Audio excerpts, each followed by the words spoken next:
la matinale Grand Lille TV avec Adrien Lanois. Lundi 4 juillet, 7h15, en direct sur Grand Lille TV. Bonjour à toutes et à tous, bienvenue sur Grand Lille TV. On ouvre cette édition avec les prévisions météo. Et d'abord, un temps plus doux en ce lundi. Les températures iront jusqu'à 23 degrés cet après-midi à Lille. La grisaille, elle persistera tout au long de la journée. Le temps restera à sec et on espère quand même quelques belles éclaircies possibles cet après-midi. On en reparle bien sûr avec les prévisions complètes de Météo Service après ce journal. La une de cette édition en images, c'est bien sûr la belle victoire de l'équipe de France hier soir en quart de finale de l'Euro. Les Bleus ont battu l'Islande 5-2 et ont ainsi ouvert la route des demi-finales face à l'Allemagne jeudi soir. Avant cela, je vous propose de revivre cette belle soirée en compagnie de supporters de l'équipe de France, la famille Gallois. Alison Pelotti a vécu ce match avec eux. Et qui c'est qui gagne ce soir? La France! La France! La France! Toute la famille Gallois est réunie aux couleurs de la France. 20h45, ils se préparent à vivre une soirée exceptionnelle. Accueillis par Nicolas et Xavier à Mont-Saint-Barol, ils sont une vingtaine. Oncles, cousins, frères et sœurs. Il y a même la petite dernière de 2 mois et demi, Tiffany. On a peu d'occasions de pouvoir réunir tout le monde un dimanche ou pour des occasions particulières. Donc on s'est dit, et puis comme on a de l'espace, on s'est dit c'est le moment et puis on se réunit pour vivre ça tous ensemble, c'est plus sympa.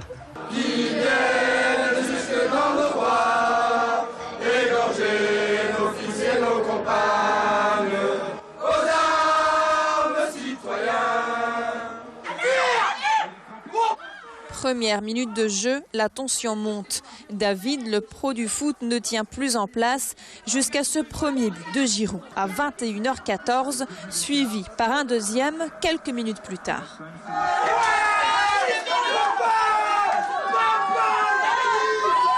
Payet et Griezmann se chargeront du 3e et du 4e. À la mi-temps, c'est le soulagement. Je pense que pour l'honneur, ils laisseront un but aux autres, histoire que voilà, ils repartent pas de bredouille. Mais juste un. Pas plus, juste un, pas plus. On n'est pas fous non plus. Non. Encore 2 ou 3 buts, ce serait beau. Encore un au moins. Quelques coups de ballon pour les hommes, quelques douceurs dans le salon pour reprendre des forces.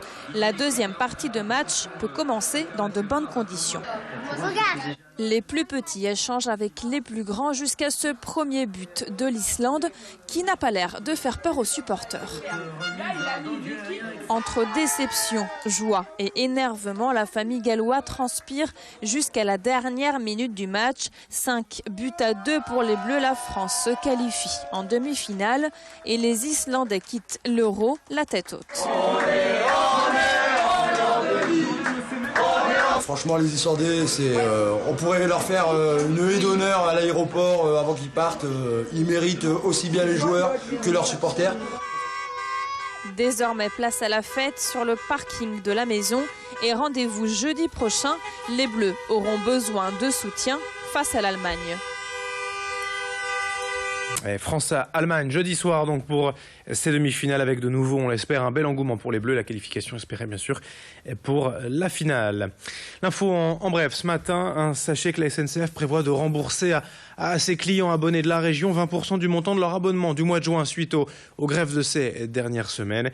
Après plusieurs journées difficiles dans les transports, c'était un geste commercial attendu par les usagers.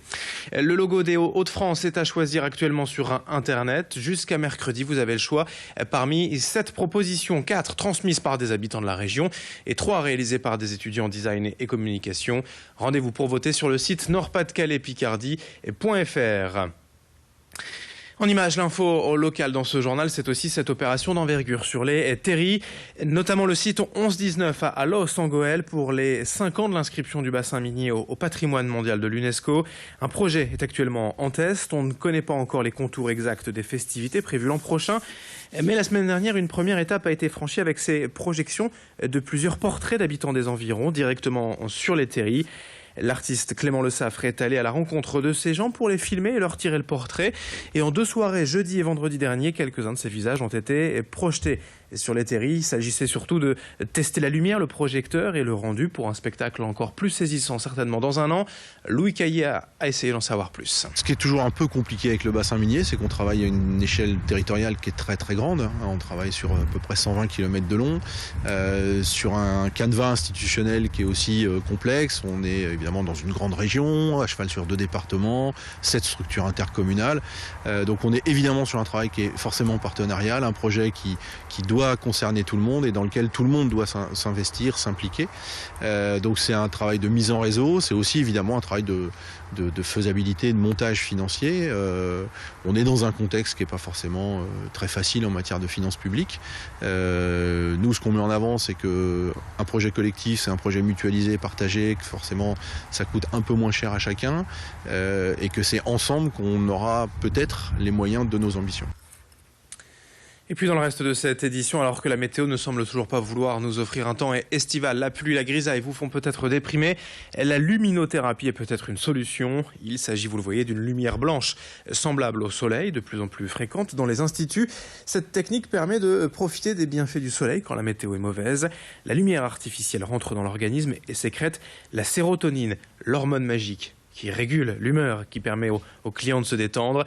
Un meilleur sommeil et du repos sont les résultats attendus. Une dizaine d'adeptes de la luminothérapie poussent la porte de cet institut chaque jour pour une séance de 30 minutes. On en saura plus tout à l'heure avec le reportage signé Clotilde Leguévac. Restez avec nous dans un instant. La météo, justement, on en parle avec l'infotrafic également à suivre.